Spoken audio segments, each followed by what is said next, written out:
Hello everyone, welcome to our sports news channel. Here you are always well informed. I ask you to please subscribe to the channel. Leave your like and thank you very much. The Boston Celtics spent the past 48 hours feeling angry and pissed, according to coach Joe Mazzulla, after the way they dropped Game 1 of the Eastern Conference semifinals to the Philadelphia 76ers at home. So from the opening minutes of Game 2 on Wednesday night, Celtics guard Jaylen Brown was determined to set a different tone for the rest of the team to follow. Brown knocked down a three-pointer on Boston's first offensive possession of the game, answering an opening bucket from Tobias Harris, and then proceeded to pick up James Harden from the moment the Sixers inbound the ball to defend him full court. It all led to a dominant effort from the Celtics, who responded with 121-87 victory over the Sixers in Game 2. Boston's 34-point win tied for the third-largest margin of victory in a playoff game in franchise history, handed the Sixers their first loss of this postseason and evened the series 1-1. Game 3 is Friday night in Philadelphia. "We just got to take more pride in ourselves," Brown said after the game. "I felt like we underperformed last game, and we wanted to come out and play to the best of our ability.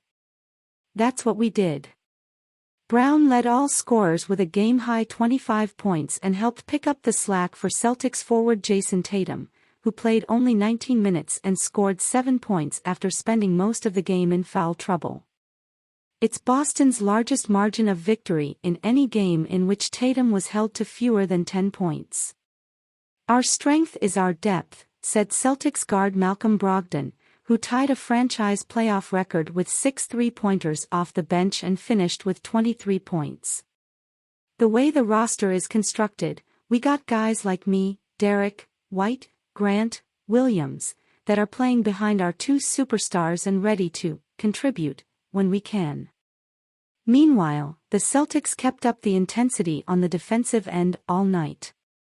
They held Harden to 12 points following his 45-point outburst in Game 1 and kept a returning and newly minted NBA MVP Joel Embiid to only 15 points. "We got to tip our hats to Brown, he started that whole momentum for us," Celtics guard Marcus Smart said. "We just had to follow his lead. When you've got one of your best players setting the tone like that, it's hard for you not to follow. Our defense has been slipping, and we wanted to come out and get back to what we do best." Boston's victory Wednesday marks the 15th consecutive time a team that dropped Game 1 of a playoff series at home bounced back to win Game 2. After being critical of their own defensive effort at the start of the series, the Celtics turned up the intensity on the Sixers on Wednesday night.